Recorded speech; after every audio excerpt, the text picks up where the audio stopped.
Before the pandemic, we knew that there were gaps in student achievement that happened for a lot of different reasons, and the pandemic only exacerbated that. In previous episodes of Teaching Matters, we've looked at evidence-based reading practices that have been recently implemented that are really trying to address and resolve some of those gaps. Well, what happens in a field like mathematics? We know that math is a difficult concept if the students are not given adequate instruction and not given the types of supports that can let them do better. Are there evidence-based math approaches that can help students learn and to try to reduce the gap that exists among students that's like reading and also would have been impacted by things like the pandemic? That's the topic that we'll be talking about today on Teaching Matters. Welcome to Teaching Matters, a podcast exploring all things teaching and learning. Teaching Matters is produced by NPR affiliate WOUB Public Media in Athens, Ohio. And here is your host, Dr. Scott Titsworth, Dean of the Scripps College of Communication at Ohio University. My guests today are Adam Smith and Jeanette Franklin, both associated with the Advanced Education Research and Development Fund, or AERDF for short.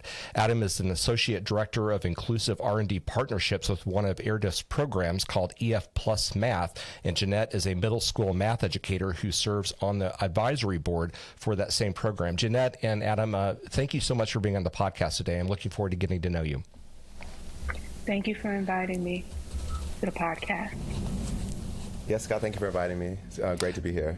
Absolutely. So Adam, I want to start with you. When I was trying to become familiarized with AERDF as an organization, it's a nonprofit. It emphasizes equitable R&D, which I find to be a great term that I want to unpack with you a little bit. And the purpose of the organization is to try to solve persistent challenges that are facing educators and students in pre-K-12 settings. Can you kind of go into the philosophy of what AERDF is generally, and then of course we're going to get into the EF Plus Math program specifically a little bit later. Yes, thank you, Scott. So AERDF, as you said, it's Advanced Education Research and Development Fund. And what AERDF does is that it really tries to solve intractable problems in education through what we call rapid cycle inclusive R&D. And what that means is that we take only 3 to 5 years to really solve some innovative problems. So, and we say rapid cycle, we develop quick solutions, fast solutions, in very ambitious ways to solve these intractable problems in education. And one of our core tenets of how we do that is really thinking about what it means to be inclusive in what we call R&D, or research and development.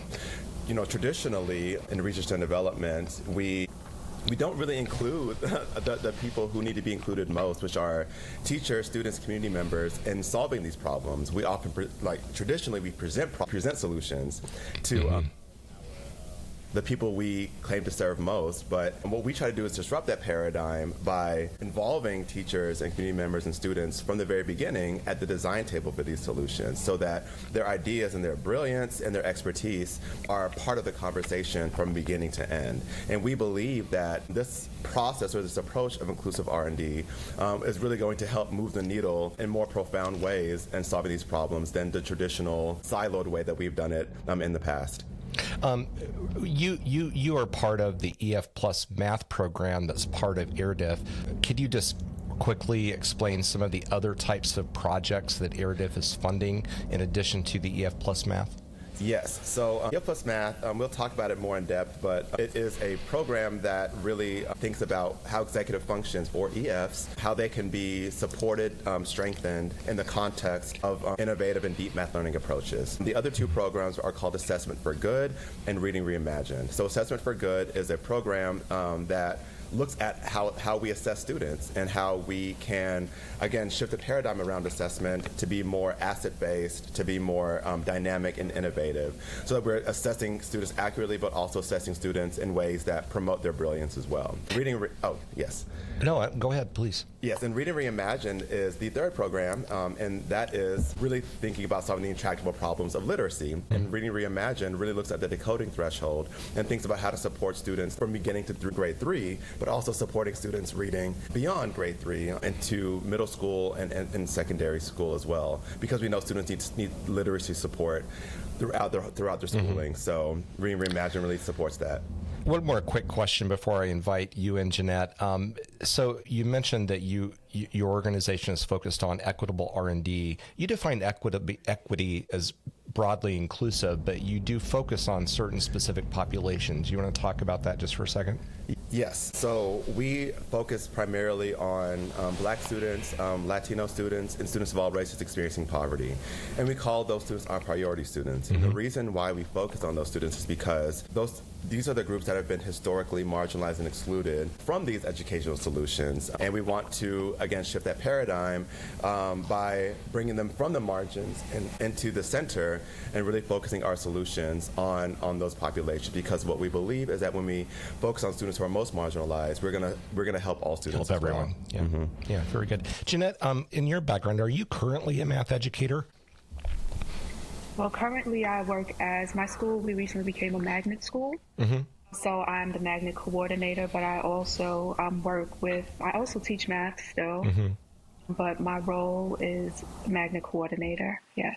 And you have a specific connection with the EF Plus Math program as part of the advisory council. Do you want to kind of talk about what your experience is on that council and sort of how you and your peers on the council work with people like Adam to develop these inclusive-based solutions?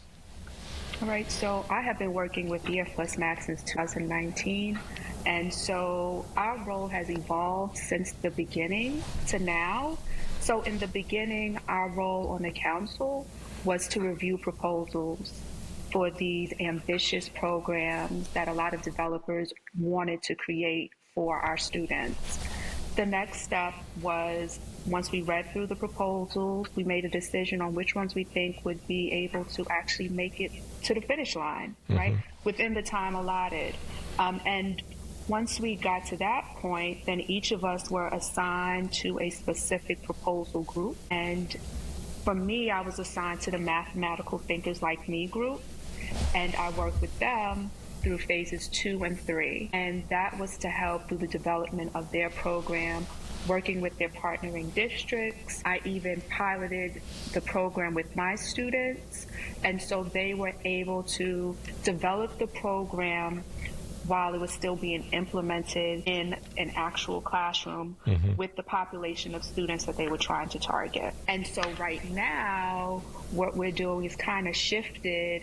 And so now we're working with continuing to advise the groups that are in this final phase of the work. And so that's where we are right now. Yeah, very good. Thank you. So Jeanette mentioned that she was associated with the Mathematical Thinkers Like Me, Adam. The EF Plus Math program actually has several current active projects, 5 of them, and there were 5 that you've already funded, one of which Jeanette just mentioned. Without going into detail on any one, can you kind of talk about the landscape of those projects that you have active right now?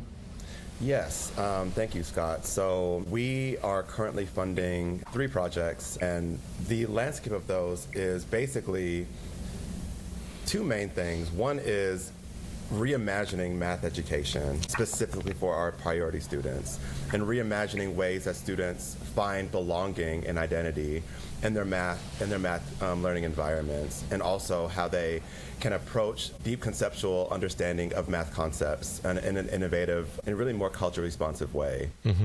And the other kind of tenet of that is that these projects are intentionally advancing executive function support and training and strengthening within the context of these math learning approaches. Let's talk about executive function. I actually got excited when I saw that, because when I was a doctoral student back in the day, that was actually one of the things that I got to study in educational psychology. So it was exciting to be able to re-engage with that topic. Do you want to kind of explain to the audience, Adam, what executive function is and what some of the skills are that if you were a classroom teacher, you might say, okay, that's an executive function issue that I need to address with my students? Yes, absolutely. So executive functions are core assets and cognitive skills that all people have and use in everyday life in both informal and formal environments, learning, doing, etc. So executive function covers a whole gamut of dimensions, but we focus primarily on 3 dimensions in our work, which are working memory, cognitive flexibility, and inhibitory control. So working memory, as you might assume, is like just being able to hold information in your brain for a short amount of time and be able to access and pull that. Cognitive flexibility is being able to be flexible in your thinking, being able to utilize different strategies, etc. And of course, inhibitory control is being able to focus on what is important and ignore what is unimportant. And that is also informed by our environments, the ways that our lived experiences, and our sociocultural context. So executive function skills are inherent in all of us, but they are expressed in many different ways depending on all of those factors. And what's important to us in our program at EF Plus Math is how these things show up and can be advanced through the context of math learning. Mm-hmm. As I said, executive functions are like general core assets, but they can be expressed in very specific ways of math learning and doing. So, for example, working memory in math, in the context of math learning, we can think about just holding large, strings of numbers, or holding algorithms in our heads and be able to access those and utilize those algorithms or along large strings of numbers. Cognitive flexibility in the math classroom, we can think about how students might add 6 plus 7. Will they be adding 6 plus 6 as doubles and then adding 1? Will they be adding 7 plus 7, subtracting 1, etc.? So it's like being flexible in your thinking. And inhibitory control, it can be expressed in multiple ways. One way is like if you read those word problems that, always have extra information. It's like, can students focus on what's needed in the word problem and ignore what's not needed? Or even more broadly, how are students focusing in class? Like, are their minds wandering? Are they talking to their neighbor? Are they tracking their teacher? And how do we support all of those things in the context of the classroom? Jeanette, as a classroom teacher, when you were teaching math and when you're in the classroom, I'm sure you've seen examples of students that, are maybe not able to, they don't have well-developed executive function skills yet. How have you seen it manifest as an issue for students to grow? What are some examples that you've witnessed? So when it comes to executive function wasn't always at the forefront of my brain when I started teaching. Yeah. I started teaching in 2002. And so when you heard about executive functions, it was mostly when working with our special needs population. And that was one of their goals, right, to develop those executive function skills. When I started to work with EF Plus Math, I really started to pay closer attention and start to make those connections between why I saw certain students having difficulty when trying to decipher through the mathematics. So as Adam said, this is something we always have. It's innate to us. And so it's thinking about how can we activate our executive function and apply it to math skills. And so when Adam brought up the idea of word problems, I thought that was like the perfect example to see how executive function comes into play. Looking at math in context, right? So the students have to be able to first comprehend text, right? Decipher what's happening in the context of this situation. Then they have to be able to, I always tell the kids, ignore the noise, right? What is it that you don't need to help you solve this, right? Now let's think about where the math comes into play, right? And so there are a lot of things going on at one time. And so as educators, we have different ways, different templates, different strategies that we try to use to help activate those pieces so that eventually it becomes a habit of the mind for the student. And so that is one way. One thing that we did find and we made the connection was that there was a huge connection between students' reading comprehension and being able to attack those word problems. When we work in certain communities, the students are using executive functions all the time, right? They know how to come to school. Our students come to school on the city bus. If one bus is not working, they figure out another way to get here, right? So there are things that the students have in place. And so it's thinking about how can we apply this to the context of mathematics.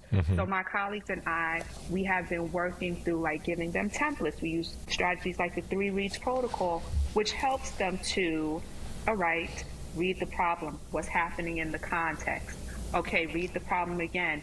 What is happening? What is the math that's present here? What strategies do you know mathematically that's going to help you find the solution, right? And then sometimes you have to do trial and error. Maybe it requires you using more than one strategy to get to the solution.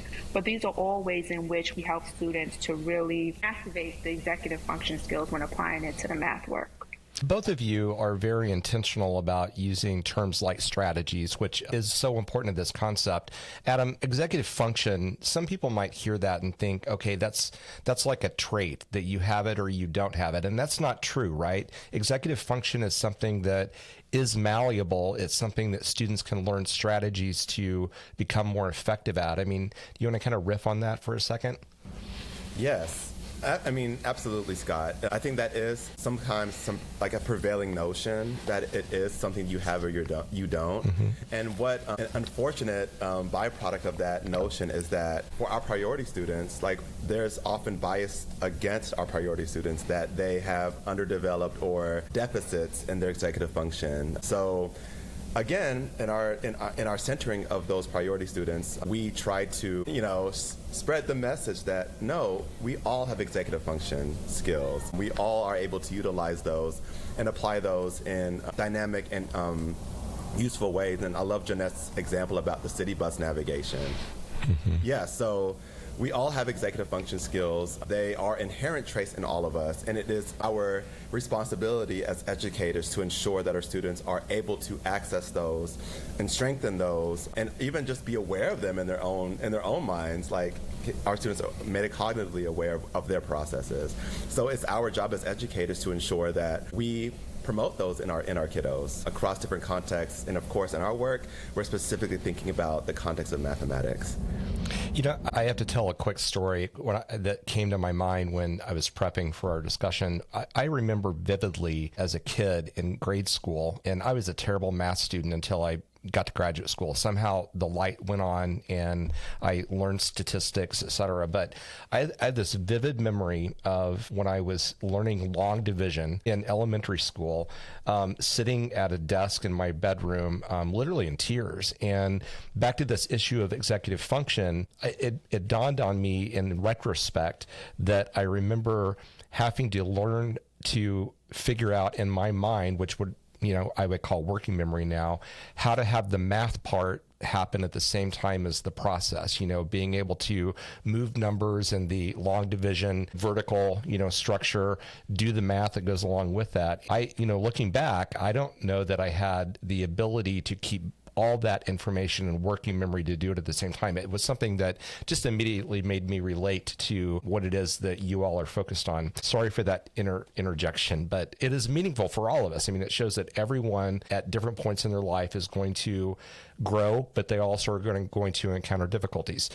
Jeanette, kind of going in this vein, as a teacher and someone working with this program right now, we've been talking about the fact that we want to build skills for students so that they have better executive function strategies to help them improve with their math. I don't want to focus on the negatives because obviously you all are solution-centered, but I think it's important to understand reasons why students might have gaps in executive function. So what are some of the, do you have thoughts on what some of the circumstances are that might make it more difficult for students to have well-developed executive function skills for the point they're at in their, educational development?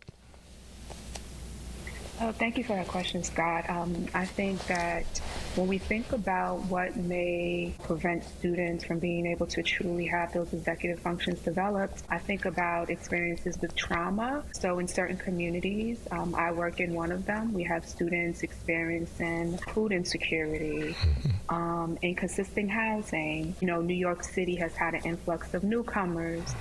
All of these things contribute to a student being able to just come to school and just do school, right? And just focus.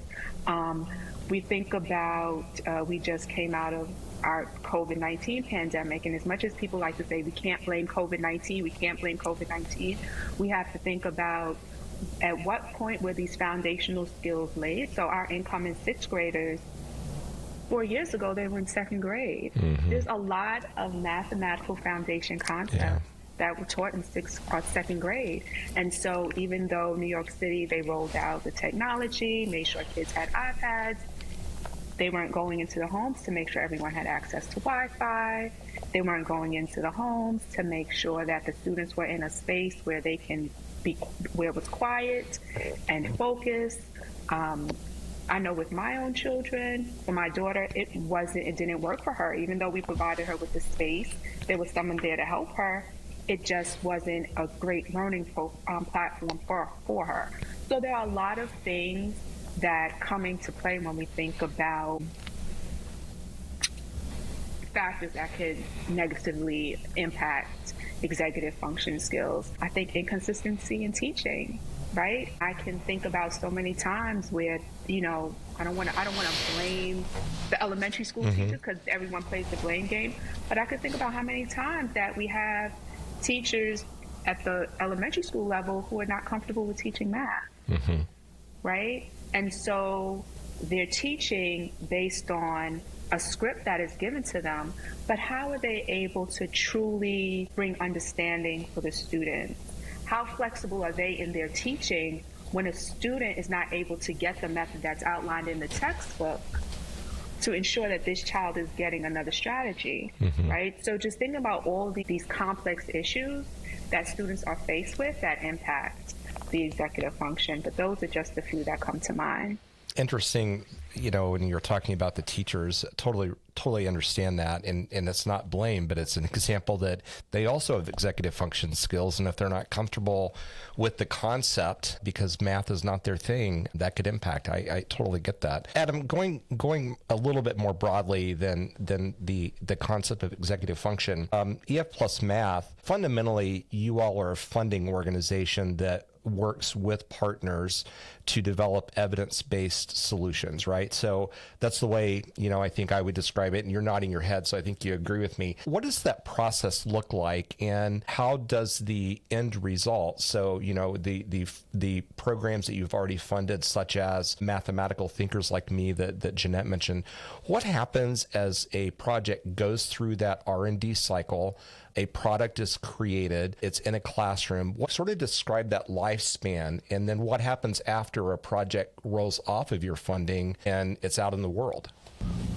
Good question, Scott. So yes, so we are a time-limited program, and like you said, we do fund teams of researchers and developers who bring on, as Jeanette said, partners, district partners, co-design partners, as Jeanette was one of them. And yeah, it's rapid cycle. So in years 1 through 3, we funded more than 3 projects, and we've had to make some tough decisions in years 4 and 5 of which projects will continue on. So we're now in year 5 of that cycle, and in year 4 and currently we have brought on an independent evaluator to really evaluate the effectiveness, usability, feasibility, et cetera, of the 3 projects that we are continuing to fund into year 5. So part of that process, of course, is to evaluate the effectiveness, so developing study designs, recruiting new districts who have not seen our product before, right? So that we can have unbiased and objective interactions with students and teachers with these new math learning programs. So that's where we are now. We are currently in year 5 of this process, and we're looking at the second cycle of these evaluation studies, because we did 1 cycle in year 4. And we are, so our goal in year 5 is to have a larger sample, so we can really examine the effectiveness across many different contexts of these 3 projects. And after that, we are taking the products to the kind of finish line, but after that, we wish them the best and see how they can flourish in the world. Unfortunately, we are not positioned to help them beyond this kind of like launch. But we are doing everything we can now to ensure that they are well positioned to market themselves and to scale up their approaches so that they can impact as many students and communities and teachers as possible, because we really believe in the power of these approaches. Absolutely. As you're working with a project and essentially collecting the evidence that helps them make a case for that eventual launch, how does that get published? Is it something that ends up in academic journals? Is it something that is in reports that you release, et cetera? Yes, I mean all of the above. That's our goal. Is that these these stories, these narratives, these results, they live in many different media. Of course, academic journals to reach the researcher audience and the developer audience. But we also want them to live in white papers, op-eds, blogs, which we're currently developing as well, so that we can reach a number of audiences and we can write to a number of registers that will interest a diverse pool of networks that we hope to reach. Like I said, researchers, developers, to teachers, to community members, to anybody who is just interested in learning more about our work and hopefully feel inspired by it and want to do some of it themselves. Very good. Jeanette, you mentioned that you worked a bit more directly with Mathematical Thinkers Like Me, one of the funded projects. Can you talk in a little bit more detail about what that project was and maybe some observations that you drew on how it was working with students? Sure, Scott, no problem. So Mathematical Thinkers Like Me developed a virtual math space, referred to as VMT, Virtual Math Teams. And so what it was a platform where students would be able to collaborate on completing a task.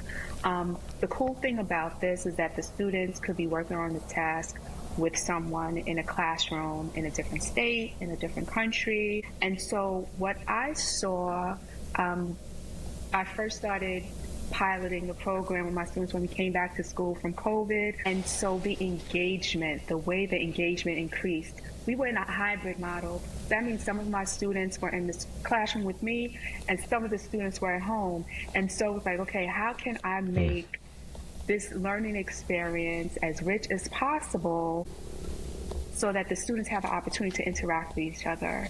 And so being able to use the virtual math teams was a way for me to have the students collaborate on working on these math tasks where they were able to speak to each other in the chat, say, hey, what do you think about this? I think this would be a good strategy. So it was a great way for the students to interact with each other. Once students came back, I continued piloting the program. And so the students were really starting to see their feedback in the different iterations of the program.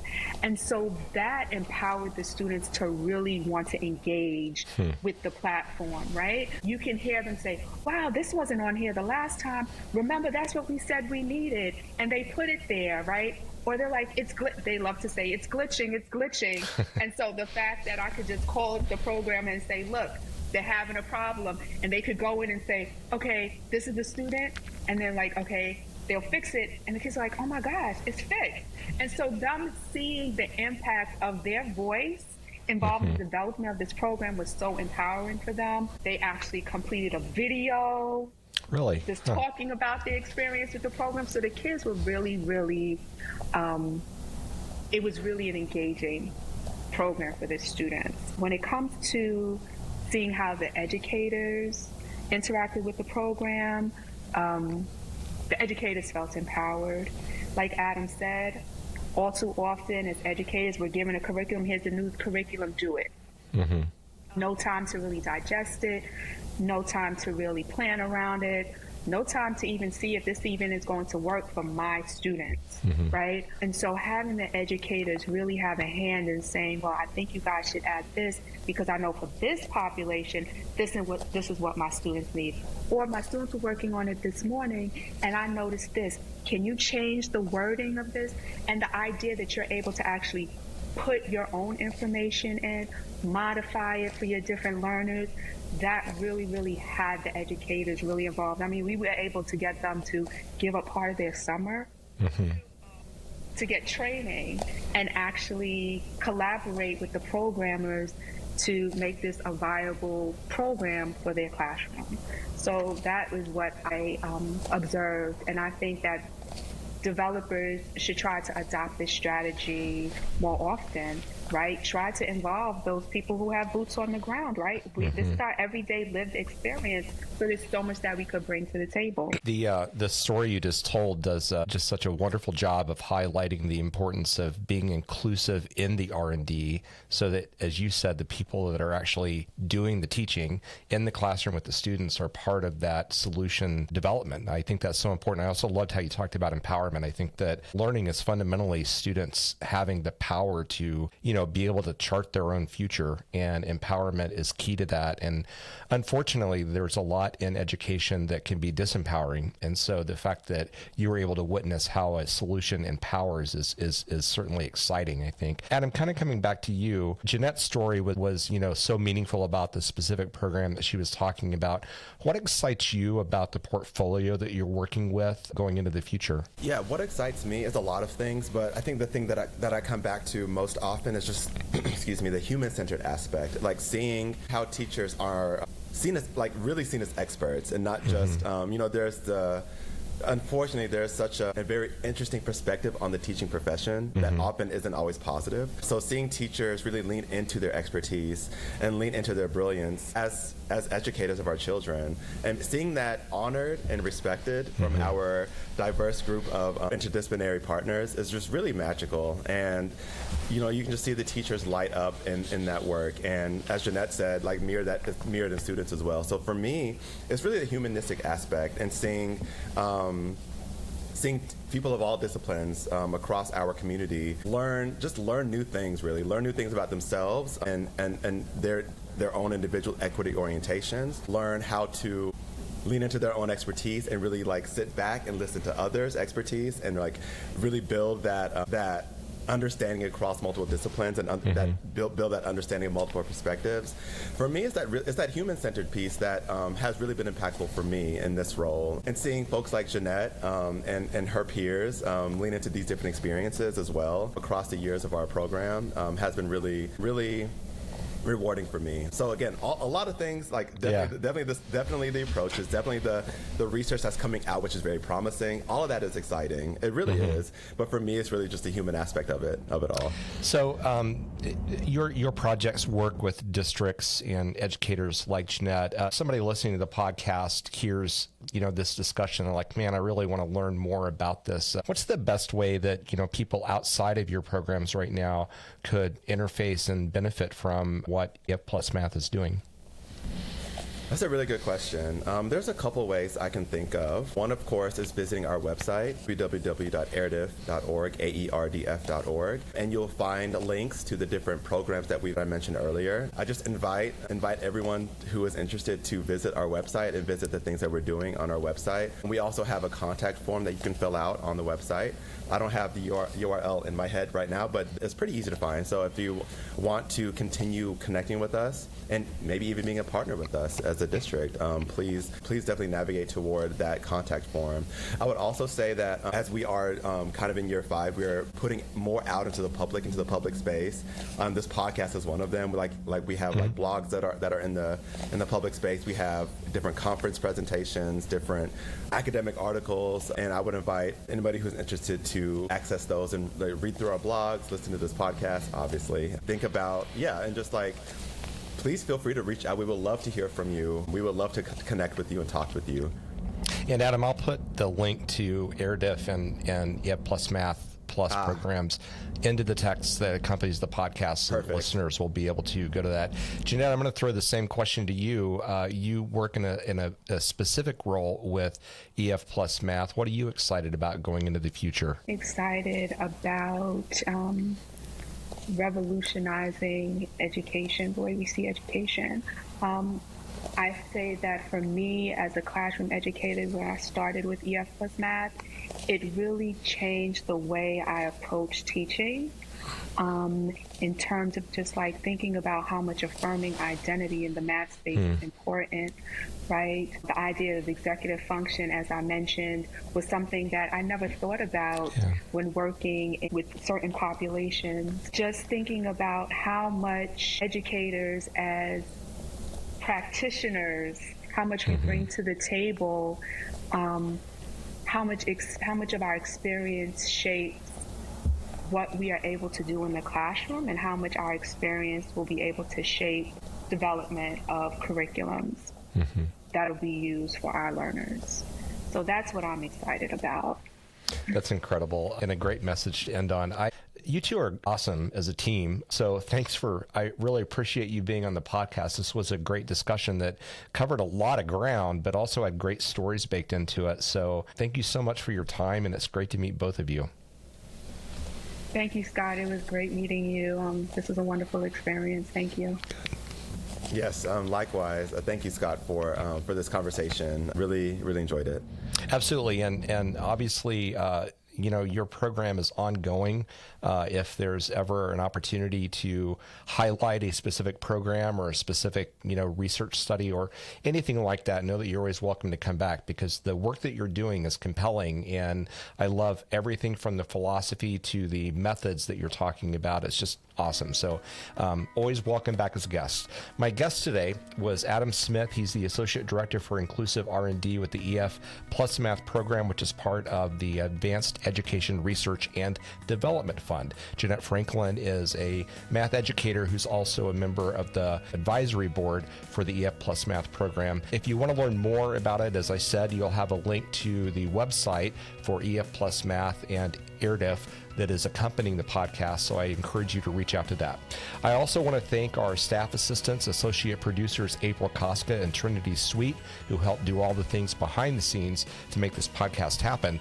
And also, if you want to reach out to us with ideas, thoughts, suggestions, or comments, you can email us at teachingmatterspodcast, all one word, all lowercase, teachingmatterspodcast@ohio.edu. Thank you so much for listening and watching today, and we hope everyone has a great day.